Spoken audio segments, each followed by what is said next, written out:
Hoje nós vamos falar sobre o que dá errado também, né? Depois de mais de 100 arrematações, 1.500 assessorias, tá? A Smart também teve as suas derrapadas, né? Graças a Deus eu posso dizer que os leilões o leilão foi o responsável por garantir minha transição de carreira, uma carreira estável no serviço público, ganhando bem, e eu pude dizer não e fazer minha transição de carreira graças aos leilões. Então devo muito aos leilões. Meu ROI médio, meu retorno médio de carteira é um retorno espetacular. Estou falando de mais de 45% de retorno médio, que realmente fez com que meu capital multiplicasse absurdamente, mas é médio, né? Obviamente eu fiz transações como nesse ano, uma transação espetacular. A gente comprou um imóvel lá em São José do Ribamar por 230 e vendeu por 990. Estamos vendendo agora 3 imóveis, vendemos 3 imóveis nos últimos 15 dias, estou com 2 propostas em outros 2 imóveis, vendendo bastante agora no segundo semestre. Então, isso faz com que minha carteira seja uma carteira muito saudável, uma carteira que realmente gera lucro e faz com que meu patrimônio multiplique, né? Carteira que muitas vezes eu faço negócio de 70%, 80%, até 100%, mesmo sem financiamento, com financiamento até mais. Mas, para que eu chegue nesse ROI médio de 45%, entre 45% e 50%, obviamente eu tenho operações que deram menos, 35%, 30%, 25%, e cheguei nesse negócio aqui, que para mim foi o pior negócio que eu já fiz dentro dos meus 7 anos de experiência aí no mercado de leilões de imóveis, né? Eu já trabalho com o mercado imobiliário há mais de 11 anos, 7 anos nos leilões de imóveis como investidor, e hoje eu fiz e hoje eu vou trazer aqui para vocês aquilo que eu considero o pior negócio que eu fiz nos leilões de imóveis. Bom, tudo começa, tá? Vocês já fizeram bons negócios nos leilões de imóveis também? Né? Porque no final das contas hoje eu considero o seguinte: de 100 imóveis que eu tenho, 5 foram negócios não tão bons, mas esse aqui realmente foi o pior negócio, tá? Eu já fiz negócios que eu fiz 20% no ano, o que para mim não é bom, tá? Mesmo quando na época a Selic estava 3, 4, 6%, 7%, o que para quem é investidor vai considerar um retorno espetacular, mas é óbvio que dentro da expectativa que a gente tem, a gente espera fazer mais, né? É para isso que a gente está aqui no mercado. Não quer dizer que foi ruim, mas quer dizer que foi abaixo da minha expectativa, né? E aí, quando a gente fala de expectativa, basicamente caracterizar um negócio ruim ou bom também tem relação com a expectativa que você cria. E como nós temos altas expectativas, quando a gente faz 20%, 25% no ano, a gente realmente fica um pouco frustrado porque poderia ter feito mais, e tenta entender como que a gente chegou naquela operação, onde a gente errou, para poder replicar, evitar esses erros no futuro, tá? Como eu disse, graças a Deus, meu ROI médio é espetacular, meu patrimônio foi multiplicado algumas vezes, graças aos leilões de imóveis. Na verdade, se eu for considerar desde o início, posso dizer dezenas de vezes. Então, sou muito feliz com todos os negócios que eu fiz, e todos aqueles que eu talvez não tive um grande retorno ou retorno esperado, serviram para aprendizado, né? E é óbvio que o aprendizado ele faz com que você melhore nas próximas operações. Então, depois de mais de 100 arrematações, 1.500 assessorias, né, de investidores, eu chego nesse pior negócio que eu fiz na Smart. Eu trouxe, certa vez, atualizando essa live, né? Eu tinha feito uma live algum tempo atrás. Antes de começar, galera, reciprocidade, né? Tô aqui domingão, tava hoje cedo confraternizando ainda, né? Ontem a gente teve confraternização, hoje continua a confraternização com os sócios da Smart. Estou aqui hoje para entregar um conteúdo realmente que vai mudar o jogo de vocês, tá? E eu vou dar insights aqui que eu tenho certeza que vai fazer com que vocês evitem problemas no futuro. Agora, reciprocidade. Você está aqui escutando um conteúdo de qualidade, estou me dedicando aqui, entregando realmente a experiência acumulada de mais de 100 arrematações, 1.500 assessorias, entregando, consolidando aqui para você, sintetizando num conteúdo, numa live como essa. Mete o dedo no aviãozinho, chama a galera, isso aqui vai ajudar vocês, não tenho dúvida nenhuma que o conteúdo que eu vou passar aqui vai agregar demais para quem já é arrematante, para quem não é arrematante, né? Então, obviamente, vocês vão ter aqui a experiência acumulada de alguém que vive disso, que faz isso. Então, mete o dedo no aviãozinho. Se cada um chamar 5 pessoas aqui, nós vamos bombar essa live e eu não posso negar para vocês. Professor fica feliz com casa cheia. Eu não posso negar isso para vocês. Quanto mais pessoas estão aqui, mais motivado eu fico para entregar mais e mais e mais e mais. É assim que a gente vive, né? Professor se motiva assim. Quando vê a casa cheia, quando vê os alunos participativos, quando vocês perguntam e eu respondo, eu fico feliz, porque eu sei que eu não estou falando aqui e as pessoas estão fazendo outra coisa só com o celular ligado. Não, elas estão prestando realmente atenção, estão dedicadas e procurando extrair o máximo daquele conteúdo, o máximo do professor. Então eu fico motivado quando tem muita gente, quando tem muita interação, tá? Então, quando eu interagir com vocês, quando eu perguntar alguma coisa para vocês, respondam aqui no chat, comentem, né? Isso motiva, faz com que pareça, porque é muito curioso, né? Quando a gente está falando por um celular, diferentemente de uma sala de aula presencial, em que você vê as pessoas, aqui eu não estou vendo ninguém, né? Eu estou falando para o meu celular. Então, quando vocês interagem, quando vocês comentam, eu tenho a sensação que eu estou falando numa sala de aula, né? Diferentemente de falar para um celular, que facilita muito a vida da gente, mas a gente perde esse calor humano, esse contato. Então mete o dedo no aviãozinho, chama a galera e sempre que eu fizer interações aqui, comentem, participem, né? Que isso aí de fato deixa a gente muito motivado aqui para entregar o melhor conteúdo, tá bom? Bom, tudo começa há um tempo atrás, quando eu fiz uma live e naquela época, como eu disse, de 100 arrematações eu tenho umas 5 que eu considero arrematações que hoje eu não faria, tá? Algumas eu conduzi, que eu poderia ter conduzido melhor, né, dentro dessas 100 arrematações, mas 5 arrematações especificamente eu não faria, tá? E algum tempo atrás eu fiz uma arrematação, eu contei para vocês que aquela era a pior arrematação da Smart. E eu vou contar essa arrematação por quê? Porque o que eu vou contar hoje tem relação com esse aprendizado e que eu cometi o erro 2 vezes. Na verdade não foi 2 vezes, porque ainda não tinha terminado o ciclo da primeira arrematação, então eu não sabia ainda que era um erro.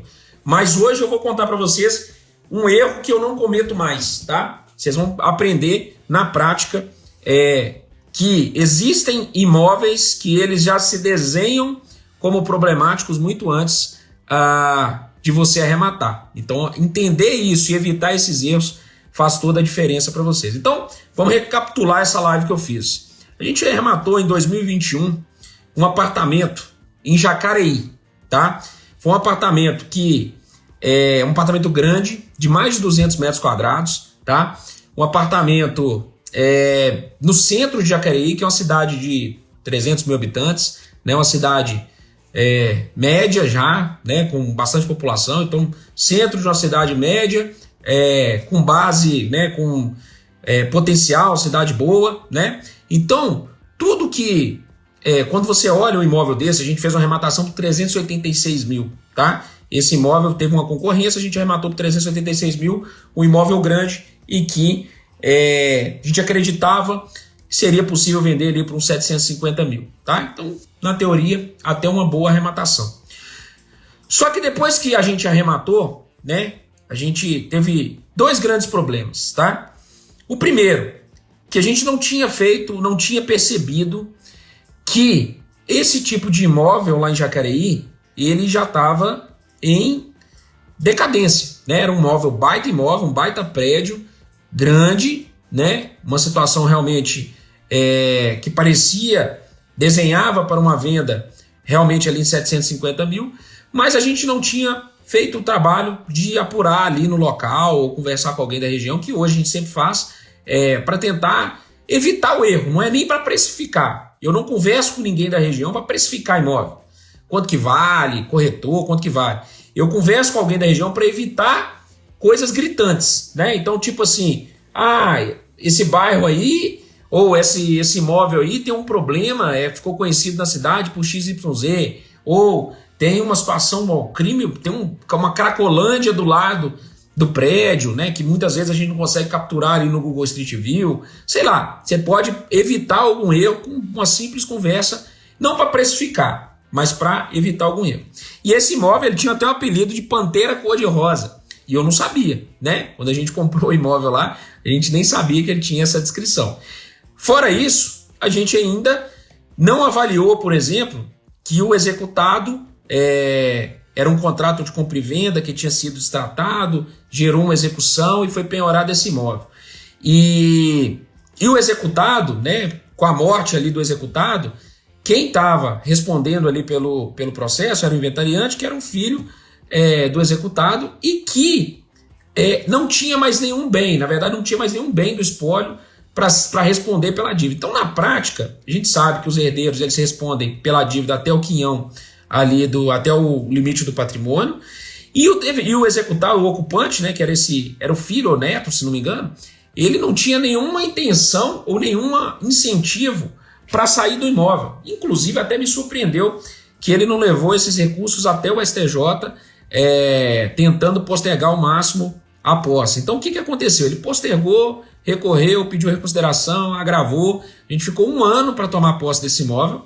Tomamos posse, reformamos o imóvel e colocamos à venda. Aí veio o problema mercadológico. A gente percebeu, descobriu o apelido do imóvel e me chamou a atenção uma coisa que, para mim, agora é um aprendizado. Imóveis grandes, apartamentos grandes, em cidades médias, no centro. Então, estou generalizando, tá? Então, toda vez que você vê um imóvel grande, 200 metros, 250 metros, né, apartamentos grandes, apartamentos, tá? Isso que eu vou falar aqui é basicamente para apartamentos. Em cidades médias, então apartamentos grandes, no centro, não só cidades médias, no centro de cidades médias. Isso me chama hoje muita atenção. Por quê? Porque se apartamentos grandes, antigos, no centro de cidades médias, pode representar um tipo de imóvel que já não é mais usual nessas cidades, principalmente cidades médias em que você tem capacidade econômica, inclusive, para absorver condomínios, tá? Então, o que aconteceu em Jacareí, por exemplo? Lá a gente tem condomínios novos de apartamentos menores, condomínios clubes e casas em condomínio que também capturam parte desse público que poderia comprar esse imóvel. Então, você tem ali, na verdade, um imóvel grande no centro de uma cidade média e que concorre com condomínios clube e casas em condomínio que estavam mais ou menos na mesma faixa de valor, né? Então, o centro de cidades médias e também de cidades grandes tem que ser visto com muito cuidado, porque o centro, em geral, isso estou falando como regra, né, para você de fato começar a visualizar as coisas a nível Brasil, mas sempre com um bom senso. O centro de cidades médias, em geral, não é onde a cidade cresce mais. A cidade, ou seja, não é onde as pessoas buscam mais morar. Em cidades médias, há uma tendência natural das pessoas buscarem condomínios, e aí pode ser um pouco mais afastado, aí depende da cidade, e condomínios clube com apartamentos pequenos, tá? Apartamentos menores, 100 metros, 110 metros, mas não 200, 220 metros, tá? Então tá, contei essa história aqui para vocês. O que aconteceu com esse imóvel? A gente vendeu ele por 650 mil, tá? Então, compramos 386, vendemos 650. Como a gente teve um custo, a gente demorou a tomar posse, então esse giro foi 2 anos, exato, bateu 2 anos exatamente, tá? Como a gente teve um custo de fundo de reserva, porque estava reformando a fachada, outra coisa que a gente poderia ter identificado, o retorno dessa operação, a gente fez exatamente 23% de retorno nessa operação, tá? 23%. Aquilo na época era a pior arrematação da Smart.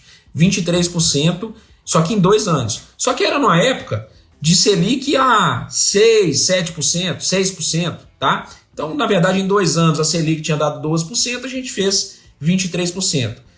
É ruim? É ruim, porque eu queria vender por 750. Então, obviamente, na hora que a gente sai da operação por 650, não foi uma operação que a gente comemorou, tá? Foi uma operação que a gente saiu, cara, ganhei 23%, mas eu queria ganhar 40%, né? Então, obviamente, não foi uma operação que a gente comemorou. Mas foi uma operação que trouxe muito aprendizado. Ainda assim, foi muito melhor do que a Selic, gente. Não tem como comparar leilão com o que tem aí no mercado Selic, Bolsa de Valores. Leilão, até quando dá errado, você consegue fazer retornos como esse. 23% em 2 anos, tá? Que na época, hoje a Selic está mais alta, mas na época a Selic era 6%, tá? Então foi uma operação ainda que deu capital pra gente. Obviamente, não foi na nossa expectativa, tá? Mas o que me chamou a atenção naquele momento? Apartamentos no centro de cidades médias, apartamentos grandes no centro de cidades médias. Pronto. Aí, só que aquela operação ainda não tinha terminado, porque a gente comprou em 2021 e vendeu em 2023, tá? Então, foi 2 anos de operação. Antes de terminar essa operação, a gente entrou agora sim, o que eu chamo de pior arrematação, pior negócio que a Smart fez. A gente comprou em 2022, vou começar aqui agora a falar sobre o caso concreto, então papel e caneta na mão, vocês vão ver como que o aprendizado de uma arrematação faz você melhorar para as próximas arrematações, tá? Faz você calcular para as próximas arrematações. A Camila perguntou, seu ROI você está calculando sempre em cima? Lucro sobre capital investido, lucro líquido sobre capital investido, tá bom? Lucro líquido sobre capital investido. O Fabrício está perguntando se o percentual do condomínio era alto. Não era alto não. Esse condomínio não era nem tão alto não. Era valor considerável, se não me engano era R$1.000 ali para Jaqueí, já não é um valor tão barato, mas também não era tão alto, tá? Não era nada que inviabilizasse. Camila está perguntando se eu calculo o ROI em cima de quê? Lucro líquido, tira todos os custos. Quanto você ganhou de bolso, sobrou no seu bolso, lucro líquido. E divide pelo capital investido, todo o capital que você investiu. Lucro sobre capital investido, sempre, tá? Então é lucro líquido do líquido do líquido dividido pelo capital investido, tá bom? Bom, fechou? Então, o que veio? Aí, antes de... O Felipe tá perguntando se eu levo em consideração custo de oportunidade. Não precisa levar não, ué. Você ganhou 23%, o custo de oportunidade foi 12%. Você tem 10% de diferença. Não precisa ficar fazendo essa conta, colocar custo de oportunidade. Só você diminuiu, ué. Você tem 23% de retorno, 2 anos, o custo de oportunidade da Selic foi 12%. Você tirou 23% e o custo de oportunidade foi 12%. Então deu 11%, tá? Por que o apelido era Pantera Cor-de-Rosa? Até hoje eu não sei por que do apelido. Ninguém soube me explicar. Provavelmente eram coisas antigas lá da cidade, mas apelidaram de Pantera Cor-de-Rosa. E quando eu escutei esse apelido, você comprou lá no Pantera Cor-de-Rosa? Eu falei, putz, ferrou. Pantera Cor-de-Rosa. Na hora que eu escutei esse apelido, boa coisa não é, né, gente? Chamar um prédio, um prédio, né? No caso lá, o apelido era do prédio. Chamar um prédio de Pantera Cor-de-Rosa, boa coisa não é. Então, na hora que a gente escutou aquele apelido, eu falei, meu Deus, como é que nós vamos sair dessa operação, né? Então, mas vendemos, imóvel. Fizemos lá nesse caso aí a gente usou, decorou o imóvel e fez a venda do imóvel ali por 650 mil. O prédio era pintado de rosa? Não era não. O prédio era um prédio bonito, inclusive, muito bonito. Bem imponente assim no centro da cidade. E meio amarelado, assim, bege, né? Então ele não era rosa. Provavelmente alguma sacanagem lá com o prédio e a gente comprou o imóvel e não sabia que tinha esse apelido. Nem procurei saber. Na verdade, até perguntei para Fernando, pessoal de Jacareí, por que tinha esse apelido. Eles falaram que o apelido é Pantera Cor-de-Rosa, mas ninguém soube explicar por que era. Tem um detalhe, né? Porque tinha um outro prédio, que se não me engano era Pantera Preta, Pantera Negra, e aí eu acho que eles fizeram essa brincadeira do Pantera Cor-de-Rosa e Pantera Negra, alguma coisa assim. Mas ninguém cravou com certeza o motivo. Boa coisa não era, né? Então, mas conseguimos vender, saímos da operação. E o principal que fica dessa história, já vai metendo o dedo no compartilhar, porque eu vou contar agora a história do pior negócio da Smart e eu tenho certeza que vai agregar demais para vocês, tá? Mete o dedo no compartilhar, cada um compartilhando com 5 pessoas aí, nós já vamos ter bastante gente na live, vai me motivar inclusive a entregar o melhor conteúdo aqui para vocês sempre, tá bom? Então, na hora que a gente escutou aquilo, a gente de fato já viu que o negócio, a gente não conseguiria sair daquela operação da maneira que a gente tinha imaginado, mas saímos da operação e vendemos.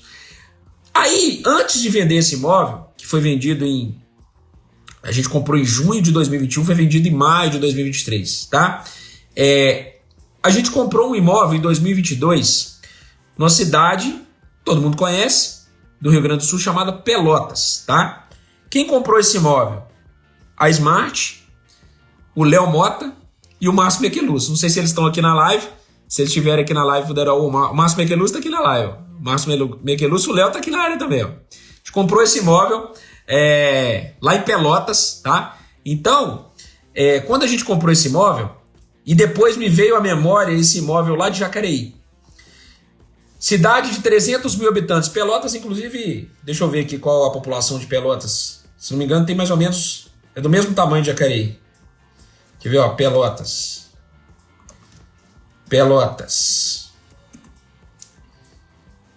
Ó, cidade de 325 mil habitantes, tá? Cidade média, centro da cidade, imóvel grande e antigo. Mesmo combo, tá? Do que a gente comprou lá em Jacareí. Embora o apartamento de Jacareí fosse até melhor do que esse de Pelotas, tá? E esse imóvel era uma área privativa, tá? Uma área privativa bem grande, inclusive, tá? Uma área privativa bem grande, um imóvel bacana, mas esse tamanho da área privativa era outro problema que eu vou contar aqui para vocês. Então vocês vão entender que para uma arrematação dar errado, mas tem que acontecer muita coisa, tá? É como se fosse um avião caindo, tá? É como se fosse um avião caindo. Tem que acontecer erro do piloto, erro do equipamento, erro de a asa quebra. Não, é muito difícil acontecer o que aconteceu aqui, mas aconteceu com a gente. E só pode acontecer com a gente, só pode acontecer, na verdade, com quem tem experiência. Quem está no jogo jogando, pode acontecer esse tipo de coisa, né? Como aconteceu nesse caso de Pelotas. Mas, primeira coisa que eu digo para vocês, olha o combo. Imóvel grande, cidade média, centro de cidade média e o imóvel antigo. Então, esse combo, gente, cuidado. Ah, vou pegar... Outro dia eu vi um imóvel no mesmo combo, numa cidade do interior do Paraná. E aí um mentorado me mandou, ele falou assim, vou comprar? Eu falei, cara, mesmo combo, cidade média, imóvel antigo, no centro da cidade média, imóvel grande. Cara, cuidado. Investiga mais esse imóvel. Esse tipo de imóvel eu não compro, tá? Esse tipo de imóvel eu não compro. Ou para eu comprar, eu tenho que ter uma convicção absurda de que imóveis foram vendidos lá recentemente por um valor que eu espero que dê lucratividade. Só por ofertas eu não compro, tá? Só baseado em ofertas, esse é o tipo de imóvel que eu não compro. É o combo que para mim é um combo que ele adiciona um risco para operação muito grande. Bom, vamos lá, compramos o imóvel. A posse foi até rápida, tá? A gente tomou posse em março, a gente comprou em novembro, pagamos parcelado, foi uma entrada, comprou por 362 mil. Até meio parecido com o valor que a gente comprou lá em Jacareí, né? Compramos por 362 mil. E a gente pagou uma entrada e parcelou em 3 vezes, tá? Então, a gente terminou de pagar esse imóvel em março de 2023, tá? Em março de 2023. Terminamos de pagar esse imóvel em março de 2023 e foi exatamente, coincidiu com a posse do imóvel. Então, na hora que a gente terminou de pagar, a gente já estava entrando no imóvel por negociação, tá? Então, a gente nem precisou de ingressar com a ação de emissão na posse, conseguimos ali a negociação amigável e tomamos posse do imóvel. Então, até aí, tudo bem. E quando a gente precificou esse imóvel, né, a gente olhou esse imóvel e falou, cara, é uma área privativa grande, é uma área privativa no centro da cidade. Eu ainda não tinha terminado aquela operação anterior, então ainda não sabia que isso de fato viraria um dogma para mim, uma situação em que eu pudesse ter uma cautela maior. Então naquele momento eu ainda não tinha esse aprendizado com base em operações anteriores, porque eu não tinha terminado a operação de Jacareí ainda. Então quando a gente olhou aquele imóvel, eu falei, cara, a gente conversando, falou, olha, esse imóvel, ele é um imóvel que de fato ele pode chegar ali a 750, 800 mil, tá? Pelas características da região, olhando os imóveis parecidos, enfim. Então a gente entendeu que esse imóvel poderia chegar a 750. Comprando por 360, ainda assim uma baita operação, tá? Tô vendo gente falando de cobertura. Cobertura é um erro muito comum que eu vejo as pessoas cometerem, tá?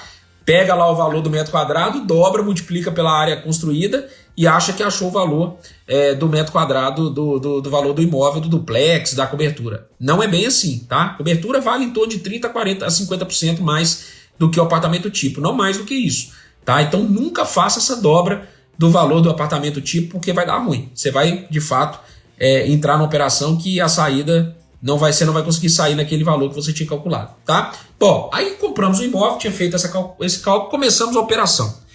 Posse do imóvel em março, de 2023, olha só, nós estamos em dezembro de 2024, posse em março de 2023, então a posse não foi problema. E de fato, quase nunca é um problema a posse, tá? Mesmo quando a gente não consegue negociar, a emissão na posse ela costuma ser rápida, tá? Então, a não ser em estados que realmente a justiça é mais morosa, como no Rio de Janeiro, às vezes até mesmo no Rio Grande do Sul, aí pode acontecer demorar um pouquinho mais, mas em regra, precisou de entrar com a emissão na posse quando a negociação ela não funciona, 4, no máximo 5 meses você está na posse do imóvel, tá? Pensando na operação de 12 meses, 5 meses, registro já está registrado, já está tudo, você vai reformar ali, dependendo do tamanho do imóvel, rapidamente você consegue colocar no mercado, você tem 6 meses para vender o imóvel e ainda ficar nesse ciclo de 12 meses, tá? Então, é bem calculado essa questão da posse. Se você tomar posse o quanto antes, obviamente você tem mais tempo para trabalhar a venda do imóvel e ficar dentro dos 12 meses, que normalmente é o parâmetro que a gente usa. Fechou? Então tomamos posse em março. Dali, a gente começou um grande desafio, tá? O primeiro grande desafio. O imóvel era muito grande. E imóveis muito grandes, outro aprendizado, tá? Toda vez que você comprar imóveis muito grandes, você tem que ter uma margem maior. Seja apartamento ou casa, tá? Por quê? Porque se você entra no imóvel e o imóvel ele estiver deteriorado, o seu custo de reforma ele é muito grande. Então, quando você pega, por exemplo, imóveis menores, tá? E aí eu tô falando, peguei um apartamento de menos de 100 metros quadrados, menos de 110 metros quadrados, que são imóveis que, mesmo ele estando ruim, o ocupante tenha saído, tenha deteriorado, ou mesmo ele esteja no mau estado de conservação, você consegue, já calculando na sua margem ali, um apartamento de 100 metros quadrados, você consegue ali com 60 mil, 70 mil, você consegue deixar ele um brinco, tá? Bacana para colocar à venda. Quando a gente fala de imóveis de 250 metros quadrados, o jogo muda. Por quê? Porque é uma metragem muito maior, você já vai gastar de 150 a 200 mil, dependendo do tipo do imóvel. E, obviamente, isso aí tem que encaixar dentro da sua viabilidade. Fora a complexidade da obra que você vai gerir, né? Então, à medida que a metragem aumenta, a complexidade aumenta. Você tem que pedir um retorno maior, você tem que trabalhar com margens melhores, né? Você tem que trabalhar com um desconto maior para contemplar tanto o custo da reforma quanto o trabalho que você vai ter, eventualmente, para gerir essa obra, tá?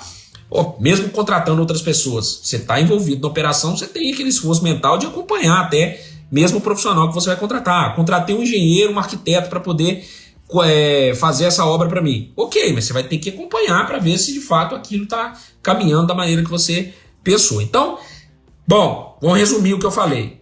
Então, o primeiro ponto, apartamentos grandes no centro de cidades médias. Apartamentos antigos e grandes no centro de cidades médias. Cuidado, tá?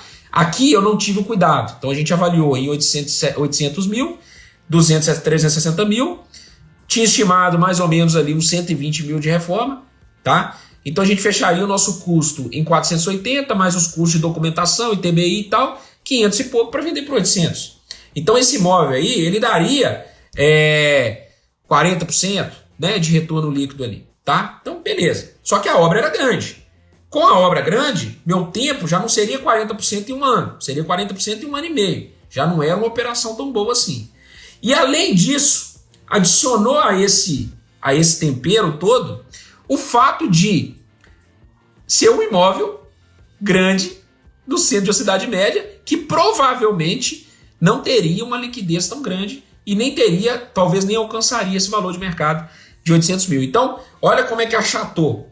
A gente entrou no imóvel, o imóvel estava ruim, tá? Vou mostrar as fotos aqui para vocês, algumas fotos aqui. O imóvel estava ruim, então ia gastar 150 mil de reforma, tá? Já tinha projetado ali uns 100 a 120, mas a gente ia gastar mais de 150 até mais, tá? E aquela banda aqui de cima de venda, eu iria achatar um pouquinho mais. Então a operação ela já ficou apertada. Aí vem outros temperos que aconteceram, tá? A gente contratou, resolvemos então, falou, nessa operação, como é uma operação à distância, né? E a gente faz muita coisa à distância, inclusive temos parceiros que nos ajudam nessa gestão de obra, inclusive faz à distância também, a própria Liz já fez grandes obras aqui pra gente, tudo à distância, funcionando muito bem, imóveis ficaram maravilhosos, Carla Rocha, que está aqui na área também, outra grande vamos dizer assim, flipper, né? A maior flipper aí do Brasil. Então, a gente já está acostumado com isso. Mas esse imóvel em específico, né, pelas características do imóvel, ser um imóvel muito grande, uma obra complexa, e que eu teria que achatar o meu custo, a gente optou por contratar a preço fechado. Então, contratar um engenheiro, um empreiteiro, para poder fazer essa obra a preço fechado, incluindo material e mão de obra. Não é uma coisa que eu gosto de fazer, tá? Idealmente, a gente contrata mão de obra, e a gente compra material e contrata mão de obra e paga semana a semana, à medida que for entregue as etapas da obra. É assim que a gente trabalha em geral. Mas nesse imóvel específico a gente tomou essa decisão. Vamos contratar o empreiteiro a preço fechado para ele fazer. E qual que é o tempero disso tudo? Porque era um empreiteiro que já estava fazendo muitas obras para a comunidade. Então ele já estava dentro do universo Smart, comunidade Smart. Ele não era aluno Smart não, mas ele já estava fazendo muitas obras dentro do Rio Grande do Sul. Então era um cara que já estava dentro da comunidade com boas referências, todo mundo elogiando o trabalho dele. Quando a gente contratou ele, eu fiz uma outra coisa que eu não faço nunca, mas que nesse caso aconteceu. Como ele já tinha boas referências, estava trabalhando bastante para a comunidade, ele pediu uma entrada. Ele pediu um valor de entrada que a gente, em geral, vai pagando por entrega. A gente resolveu acatar, fazer um contrato com ele, acatar essa entrada, pensando que é um cara que está com boas referências, ele vai acelerar a nossa obra aqui. Atrasou a obra, começou, o negócio não andava, cadê o material? O que está acontecendo? Não está andando. Depois ele descobriu que tinha um câncer, tá? Então o cara estava doente, ele não estava conseguindo mais tocar as obras, tá? Acabou fazendo lá o que tinha parte do que tinha contratado, mas um atraso muito grande, né? Acabamos concluindo e a operação andando. Né? Não fez nunca ou passou a não fazer mais? Não, a gente nunca faz, tá? Eu dificilmente, na verdade, eu não lembro de ter contratado outra empreiteiro, tá? Só acho que essa foi a primeira vez e a última. Não faço mais. Sempre separando material e mão de obra e pagando a mão de obra por semana, tá? Então normalmente é assim que a gente faz. Bom, aí veio não estou dizendo que contratar empreiteiro é ruim, tá? Mas você tem que ter um outro tipo de controle, tá? Obviamente ali você vai ter que, você contratou um empreiteiro por preço fechado, você vai ter que fazer a medição semanal também. Você pode fazer isso também. Você pode ir entregando a medição semanal como se tivesse contratado a mão de obra direto, né? O empreiteiro vai contratar a mão de obra, né? Então é como se ele fosse um intermediário, você tem que fazer as medições ali para entregar dinheiro também. Nunca pague nada adiantado. Esse caso específico, o tempero do fato do Eugênio lá, que era o empreiteiro nessa ocasião, o fato dele já ter feito obras para a comunidade, ser muito bem referendado, acabou deixando a gente passar um pouquinho esse tipo de metodologia nossa. Na verdade, a gente relaxou um pouquinho, acabou pagando antecipado e depois ele ficou doente, tá? Ficou doente, aí vem a questão humana, a gente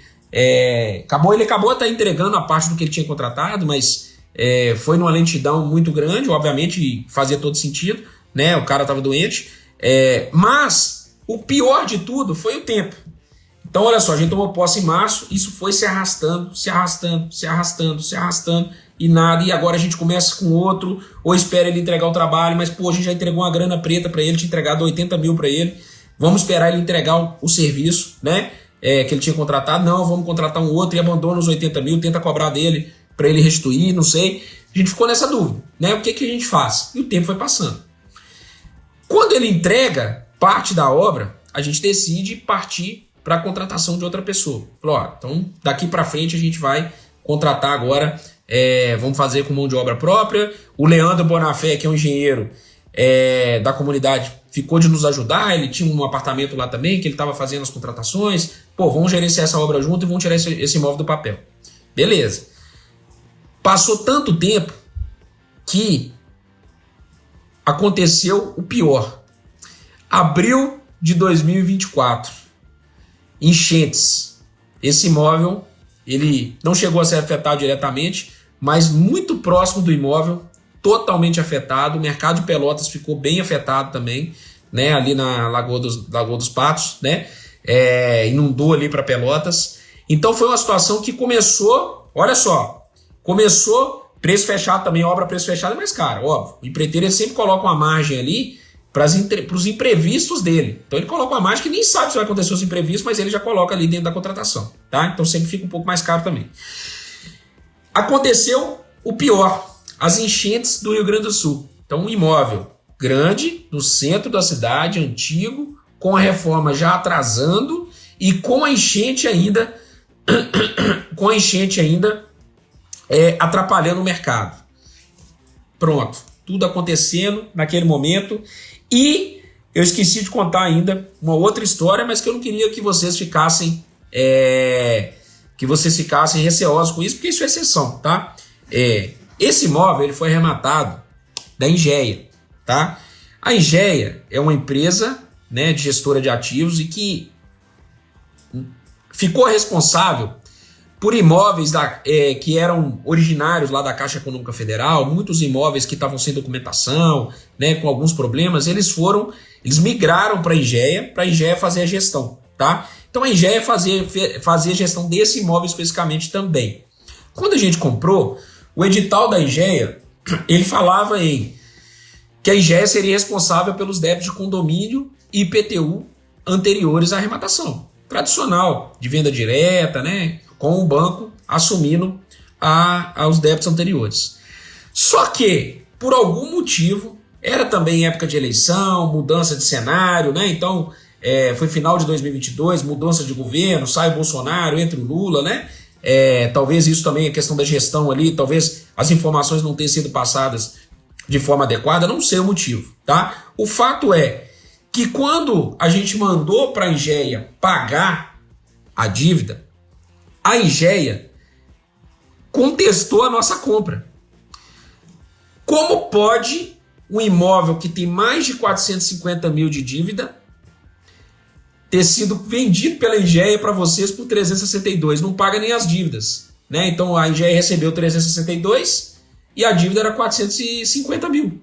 E o Léo, esse imóvel estava no nome do Léo, o Léo foi arrolado no processo. O condomínio fez o arrolamento do Léo no processo. O Léo mandou para a gente, falou, gente, eu recebi isso aqui. Ele falou, opa, não segura aí, não toma ciência de nada não, não se manifesta, né? Primeiro tinha sido só uma mensagem no WhatsApp, olha, não se manifesta, não toma ciência, vamos tentar entender aqui o que está acontecendo. Quando a gente manda para a Engeia fala, não pode, esse imóvel ele foi vendido por um preço menor que a dívida.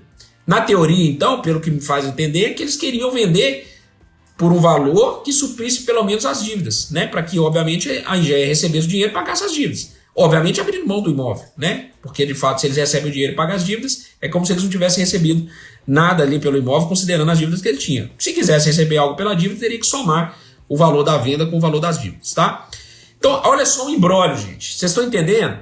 Por isso que eu estou chamando esse aqui do pior negócio da Smart, tá? Em mais de 100 arrematações, eu tenho umas 5 arrematações que hoje eu não faria, essa de Jacareí eu não faria, tem mais algumas que eu não faria, umas 3 que eu não faria, e essa de Pelotas, que foi para mim o pior negócio que a gente fez. Combinou um tipo de imóvel que é muito ruim para venda, combinou dívidas que a Engeia não queria pagar por causa das características do imóvel, um golpe não, né? O empreiteiro estava doente, mas assim, uma situação em que, de fato, a gente teve uma situação complexa ali com a reforma e tudo isso combinado ainda num cenário de inundação do Rio Grande do Sul. Então olha só como aconteceu esse imbróglio todo. E aí, o que a gente fez, né? Então a gente traçou a seguinte estratégia, então anota aí, ó, tá? Primeira estratégia, paralisa a obra, tá? Não vamos gastar mais nenhum real com o imóvel, tá? Então ficou parado naqueles 80 mil. Por que a gente não gastou mais nenhum real com o imóvel? Se eu tenho a Engeia se negando a pagar a dívida, porque, obviamente, eles não estão concordando com aquela venda. Então, olha só, presta atenção. Então, paralisa a obra porque eles não estavam concordando com aquela venda. Então, se eles não estão concordando com aquela venda, a gente tem um caminho aqui, tentar destratar. Então vamos destratar e devolver o imóvel para a Engeia, embora já tivesse registrado, tá? Beleza. A gente entra com a ação de obrigação de fazer, então a gente vai atacar em duas frentes. Ou a Engeia paga, ou a Engeia destrata. O que não pode é ficar sem fazer absolutamente nada, porque o LOA já estava rolado no processo. Então a gente teria que tomar uma decisão ali. Ou a Engeia paga ou ela distrata. Tá? Mas nesse meio tempo, suspende a reforma. O imóvel, obviamente, aí teve toda a situação da inundação do Rio Grande do Sul. Também o mercado ficou meio parado lá. A gente parou a obra, parou tudo. Né? Conseguimos lá que o empreiteiro fizesse pelo menos a parte contratada, entregasse a parte contratada. Ok. Então a gente termina a juízo uma ação de obrigação de fazer, que a gente perde a liminar, mas depois agrava e ganha em segunda instância para a Engeia pagar a dívida. E em paralelo a gente começa a tratar com a Engeia uma outra coisa. A Engeia, como tinha dívida de condomínio, essa dívida de condomínio já estava sendo executada já há algum tempo, tá? O Everson tá falando aí que o empreiteiro fez uma reforma top em Canoas. Foi infortúnio, né? Na verdade ele, né, assim, uma fatalidade, ele doente, pra falar a verdade, não sei nem como é que ele tá de saúde. Depois a gente acabou não mantendo mais contato, mas ele tinha boas referências na comunidade. A verdade é que ele sempre entregou as obras, isso fez com que a gente tivesse algum nível de confiança nele, né? Mas aconteceu também a fatalidade na vida dele, né? Diante do nosso problema aqui, o problema nosso é fichinha perto do problema que ele teve, né? Então, também tem um lado humano ali. Mas a gente conseguiu que ele entregasse aquilo que a gente havia contratado. Entramos com obrigação de fazer. Perdemos a liminar, mas revertemos em segunda instância. Então, a gente conseguiu que o juiz determinasse que a Engeia pagasse a dívida de condomínio. Mas nesse meio tempo, a gente, analisando o processo de condomínio, a gente viu que tinha um laudo lá de condomínio, e aí tem duas informações, né? Primeiro, a prefeitura tinha avaliado esse imóvel em 1 milhão, tá? Então, para fins de TBI, o pagamento foi 1 milhão, depois a gente pagou e entrou com uma ação de restituição da diferença, né, para que considerasse o valor da arrematação. Mas tinha essa avaliação de 1 milhão da prefeitura. E dentro do processo de execução de condomínio, tinha uma avaliação do oficial de justiça desse imóvel, pasmem, por 1.900.000, tá? 1.900.000 esse imóvel. Só que ele não valia 1.900.000, na verdade a gente tinha precificado ele em 750. E depois a gente entendeu, eu já tendo a experiência também do que aconteceu em Jacareí, eu avaliei esse imóvel e falei, cara, esse imóvel vai vender por 650. Se a gente está com 360 mil, se eu gastar 200 mil aqui, eu já estou flertando com prejuízo, né? Seria o meu primeiro prejuízo em 100 arrematações, tá? Então a gente já começa a flertar aqui, pô, o negócio está ficando complicado. Aí a gente bateu na porta da Engeia e falou assim, olha, Engeia, se você não quer pagar a dívida, então vamos destratar. E eu posso te afirmar, existe um laudo no processo de que esse imóvel vale 1.900.000. Você pode pegar muito bem esse imóvel, recomprar da gente, colocar esse imóvel à venda por 800 mil, que vai cobrir os 360 que a gente pagou, mais as benfeitorias que a gente fez, e, além disso, pagar a dívida, né? Então você vai ter ali uma situação muito melhor do que a que você tinha vendendo pra gente por 360, né? E assumindo a dívida. Então, o que a gente foi? Por essa linha. E a Engeia topou.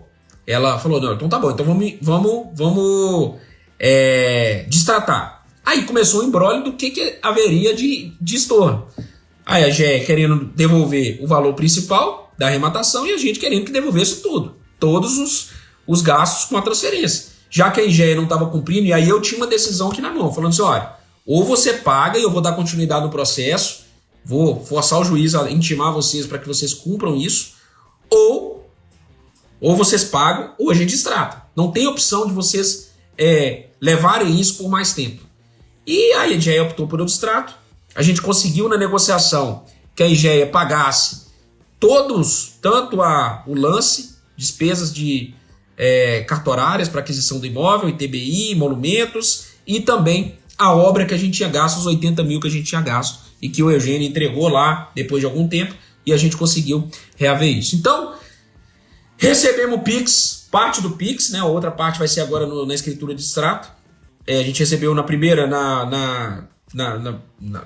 no contrato ali de compra e venda, que seria esse contrato de extrato, / compra e venda, né? Que eu estou devolvendo o imóvel, revendendo o imóvel para eles. Então, a gente já recebeu o valor principal corrigido pelo IPCA e vamos receber também agora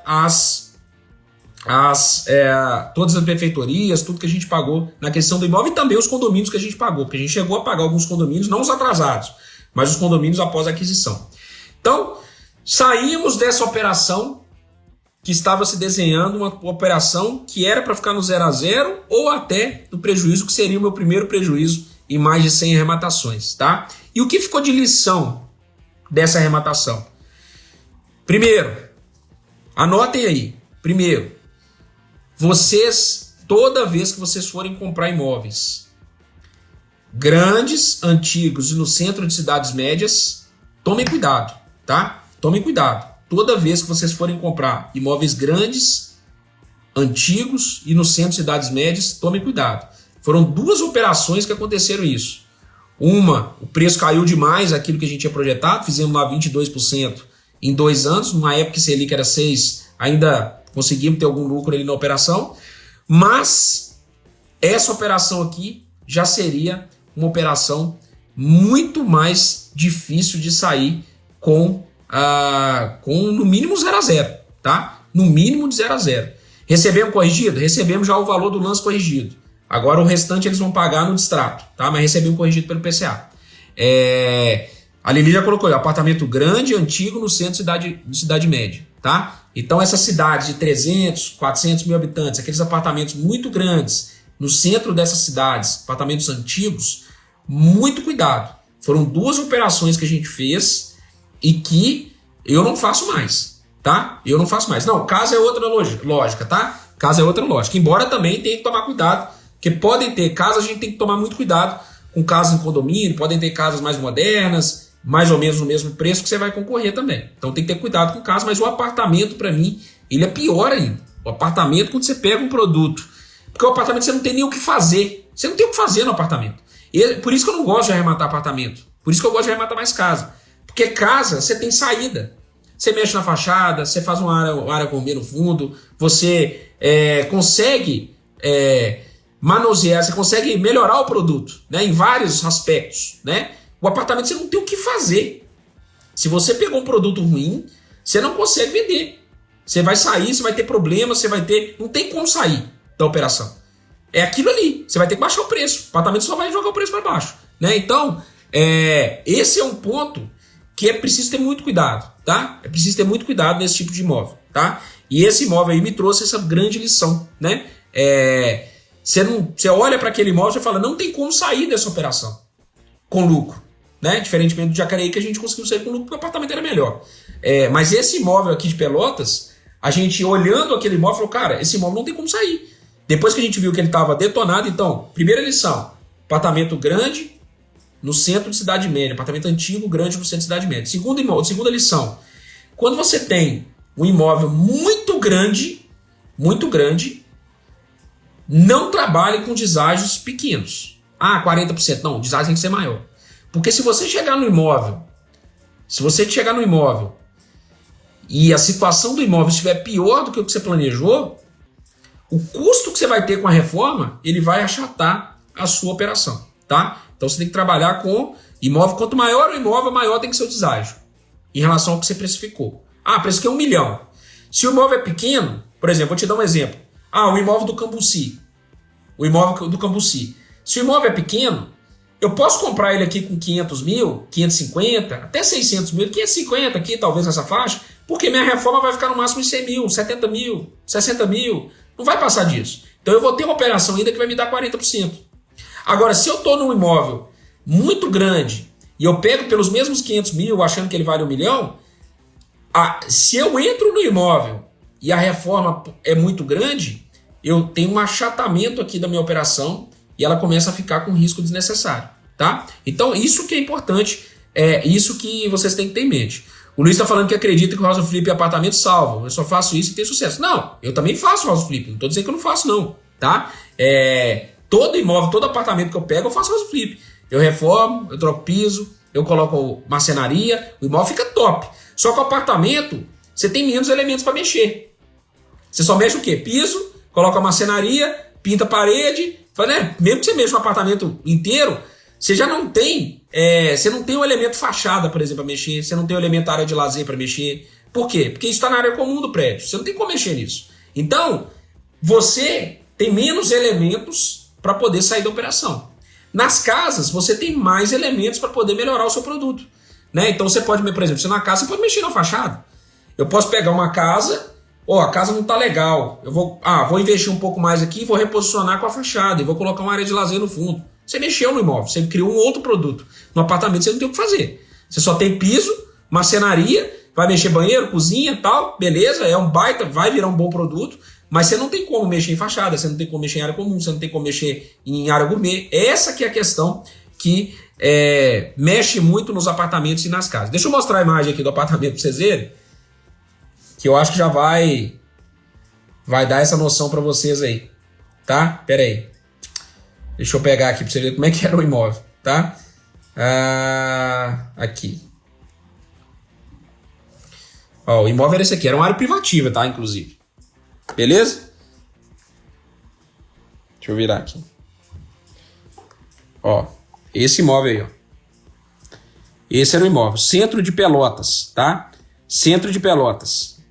Ó. Centro de Pelotas. Então esse era o imóvel, tá? O pessoal tá falando aí que apartamento ninguém invade. Ah, cara, mas eu vou te falar, eu já tive invasão em apartamento, tá? Mas, foi um caso atípico, né? Realmente apartamentos ninguém invade. Mas, eu só vi invasão até hoje em casa popular, tá? Imóveis de médio e alto padrão, você não tem invasão também com invasão. Dificilmente você vai ter invasão, tá? Você vai colocar uma segurança, você vai colocar alguma coisa, talvez uma câmera, alguma coisa para poder você ter a noção exata do que está acontecendo ali na região, mas o que acontece muito de invasão de casa é casa popular, gente. É em lugar realmente, você vai comparar no interior de Goiás, aquelas casas populares lá que não tem telhado, não tem nada, aí você tem invasão, o cara rouba telhado, né? Mas isso são nichos diferentes, tá? Isso são nichos diferentes, tá bom? Bom, então só pra vocês terem ideia, a fachada é ruim, né? A fachada não é legal, não é tão feia, não. A fachada até bonitinha assim, mas não é uma fachada moderna, tá? E não é uma fachada moderna, não é a fachada moderna e, obviamente, a reforma interna agregaria para o apartamento, mas eu teria aqui um ponto negativo que é essa fachada. Mas o principal ali foi o risco da reforma, por ser um imóvel muito grande, tá? E, obviamente, o que aconteceu nessa questão mercadológica aí quando se analisa imóveis grandes em cidades médias, tá? Então, esse é um ponto que eu queria deixar para vocês aqui. Espero que vocês tenham saído aqui com aprendizado de algo que foi vivido, né? Eu não estou falando de teoria, não. Estou falando de coisas que eu vivi, né? Foi coisa que eu vivi. O Michel, inclusive, é de lá. Michel, inclusive, de lá deu uma força pra gente lá nesse imóvel de Pelotas. Um imóvel ruim, tá? É um imóvel ruim. De fato, foi uma arrematação que, embora pelos valores iniciais parecia ser uma boa arrematação, por 360, não foi uma arrematação que, no conjunto da obra, tivesse grandes expectativas de lucro, e além disso tivemos problemas com inundação, né? Problema com o pagamento da dívida que a engenheiro não queria pagar, problema com o empreiteiro, tivemos uma série de problemas, mas tá aí, ó. Pior que pode acontecer, ainda o pior que todos os cenários que aconteceu, no final a gente vai receber o dinheiro de volta e sair da operação, né? Então vamos sair no 0-0, continue invicto, né? Continue invicto aqui. Nunca tomei um prejuízo em leilão de imóvel. Meu pior negócio continua sendo agora finalizado, continua sendo de Jacareí, mas esse aqui foi o pior de fato, pior, né, vamos dizer assim, conjunto da obra, que no final das contas saiu com 0-0 e o dinheiro corrigido de volta, tá bom? Então, esses aprendizados, né, eles fazem você crescer com os erros que você comete para que você não cometa mais, né? Esse é um erro que eu cometi 2 vezes e que agora eu não cometo mais, tá? A Miriam tá falando aí, será que não vale então não vale as casas populares do Guará? Vale demais, só que é outro jogo. Eu só tô dizendo que é outro jogo. O Guará joga um jogo que é o jogo das casas populares. Ele é especialista nisso, tá? Ele é especialista nisso. Então ele sabe o que tem que olhar na casa popular. É um outro jogo, tá? É um outro jogo que você vai ficando especialista de acordo. Eu sou mais especialista em médio e alto padrão, tá? Então é óbvio que a especialidade nossa de médio e alto padrão, óbvio que eu também comecei minha carreira, como quase todo mundo, comprando imóveis populares, tá? Obviamente. Então a gente tem essa vivência aqui dos imóveis populares, mas já é no período mais inicial. Hoje a gente compra mais imóveis de médio e alto padrão, que é onde eu gosto de comprar mais especificamente, tá bom? Aqui não teve custo com o advogado. Aqui, na verdade, foi uma negociação feita direto com a ocupante. Ela saiu sem a gente pagar nada, tá bom? Foi comprado em qual etapa do leilão? Porque eles não quiseram pagar. Foi comprado em venda direta. E a IGE paga, tá? Todas as dívidas sempre. Eu não sei por que eles não pagaram aqui, tá? Qual o motivo interno deles não pagarem aqui. No final das contas, a gente acabou usando isso também para poder destratar. Então foi até bom eles não terem pago esse aqui. Mas eles pagam, em geral, tá? Caixa paga sempre, tá? A IGE é uma empresa pública e foi justamente na época de transição, e por isso que eu não sei, né? Por qual motivo você trocou alguma gerência lá, alguém que era responsável, né? E tomou decisão de não pagar porque achou o valor de venda errado, né? Vendeu por valor menor que a dívida, como é que eu vou agora desembolsar 450 mil para pagar essa dívida, sendo que ele foi vendido por 360? Então, possivelmente alguém internamente lá tomou essa decisão de não pagar, tá? Obviamente que a gente entrou com a ação na justiça, tinha ganhado inclusive a obrigação de fazer para que a IGE ia pagar. Ela ia pagar, tá? Ela só não pagou voluntariamente, mas a gente já tinha ganhado na justiça, né, uma ação de obrigação de fazer para que a IGE pagasse. Então ela ia pagar, tá? Então fiquem tranquilos, tá? Mesmo nesse caso, isso não acontece, mas mesmo nesse caso que ela se recusou a pagar, a gente entrou com a ação de obrigação de fazer e tá lá. Se você procurar aí no Tribunal do Rio Grande do Sul, tem lá a ação de obrigação de fazer, obrigando a Caixa a pagar, a IGE a pagar. Então, obviamente, eles iam pagar, tá bom? A Suzana tá falando, no curso vocês aprendem a precificar a melhor maneira possível. Tem aula só disso. Exatamente. Gente, eu tô falando de mais de 100 arrematações. Eu tenho 5 erros aqui que me levam a melhorar a minha experiência e trazer para vocês. Vocês vão aprender com os meus erros também. Vocês não aprendem só com os acertos, não, né? Vocês aprendem com meus erros também. Então, é por isso que a gente traz uma mentoria tão completa, baseada em prática, né? Porque a gente faz. Quando você faz e tem vivência nisso, são mais de 1.500 assessorias. A gente vê todo dia imóveis sendo arrematados e precificações sendo feitas. Nossa assessoria precifica imóveis, né? Então, isso faz com que a gente tenha uma bagagem muito grande, né? Óbvio, aqui foi uma situação que a gente repetiu 2 vezes antes de completar a primeira, acabou entrando nessa segunda e hoje a gente não faz mais, tá? Então, é um tipo de erro que hoje entrou na minha metodologia. Olha, esse tipo de imóvel tem que ter cautela absoluta, tá? Tem que ter um cuidado extremo. Você não pode comprar esse imóvel sem olhar muito a fundo esse tipo de imóvel, tá? Então, faz parte do jogo. Quem está no negócio, de fato, está sujeito a esse tipo de coisa, mas o aprendizado acumulado, ele evita. Por isso que eu falo, né? Hoje uma pessoa, para entrar no mercado de leilão de imóveis sem estar próximo de pessoas que já viveram muita coisa, ele está correndo risco, né? Por exemplo, você que está aqui acompanhando essa live, você vai lá no YouTube da Smart, tem conteúdo pra caramba, aqui no Instagram conteúdo pra caramba, aí você fala, poxa, eu já tô pronto para começar sozinho. Beleza, você vai começar, você vai ter de fato, pode ter de fato bons retornos ali, pode conseguir fazer sozinho, mas você vai perder a oportunidade de aprender com os erros de mentores, né? O que a gente faz é ensinar para os nossos mentorados o que dá certo e o que dá errado.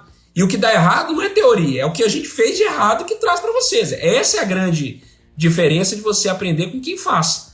Para você, de fato, ter aprendizados, né, que evitem vocês de cometer o mesmo erro. Deixa eu ver se eu tenho foto interna aqui. Eu tentei passar aqui na hora.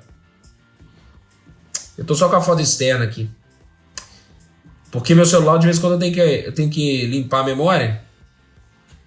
Aí eu tô sem a foto. Se o Léo tiver aí, puder me mandar aí rapidinho, se ele tiver na live aí, fica mais fácil, tá bom? Bora lá, galera. Sensacional. Ó, deixa eu ver perguntas aqui.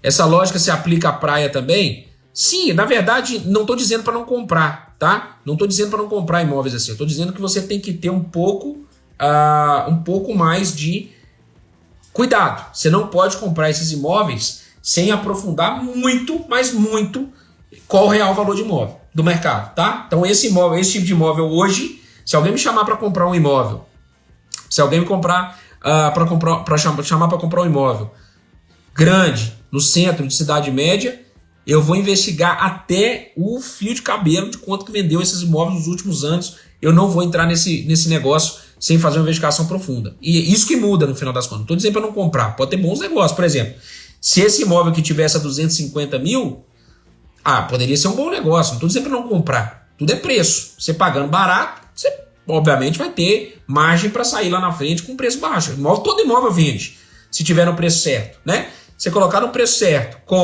ou um produto bom colocado à venda, né? Obviamente, em algum momento aquilo ali vai ter saída. Agora, o segredo tá em investigar a fundo e comprar no preço mais barato possível para poder ter margem, né? Para manobrar ali depois que você comprar o imóvel, tá bom? Bom, galera, o Federal BC tá falando isso. Sou da turma 4 e sai do 0 a 3 arrematações. Saí do 0 a 3 arrematações e o pior resultado foi 50% de ROI. A primeira foi 300% de apartamento. Parabéns, sensacional, top demais. Então, leilão é isso, gente. Leilão é um ótimo negócio, sensacional. É um negócio que realmente mudou minha vida, né? Eu fiz uma multiplicação de patrimônio espetacular. Agora, de 100 arrematações, a gente teve os nossos derrapados. Umas 5 arrematações a gente deu as derrapadas. E eu estou trazendo aqui para vocês as derrapadas, né? Porque a gente não vive só dos acertos, a gente vive das derrapadas também, dos aprendizados, ó. Olha o imóvel que eu tô com o tripé aqui, ó. O Mequelus me mandou aqui, ó. Olha o imóvel aí. Olha as paredes, é feio pra caramba o imóvel. Era uma área privativa, né? Então tinha área externa aqui, ó. Tinha essa piscina aí que a gente tava na dúvida se arrancava ou não. No final a gente já tinha decidido arrancar. Aí, ó. Fechou. Viram o imóvel? É isso. Miriam, você comprou o curso, mas vive no Chile. Me sinto perdida. Pode me chamar no WhatsApp. Você tem meu WhatsApp lá no administrador do grupo. É o meu WhatsApp pessoal. Me chama que eu tiro sua dúvida, tá? Te ajuda aí a conduzir pra você ter a melhor experiência na mentoria, tá bom? Não, esse não é o Pantera, não. O Pantera foi o Jacareí. Eu contei a história do Jacareí para contar para vocês por que 2 vezes aconteceu o mesmo tipo de imóvel grande em cidade média, tá? Imóvel grande, antigo, no centro de cidade média, no centro, tá? Então hoje eu tenho muito cuidado com o centro de cidades, até de cidades grandes, tá? Toda vez que fala de centro para mim, o imóvel, vou comprar um imóvel no centro, tenho cuidado, tá? Centro.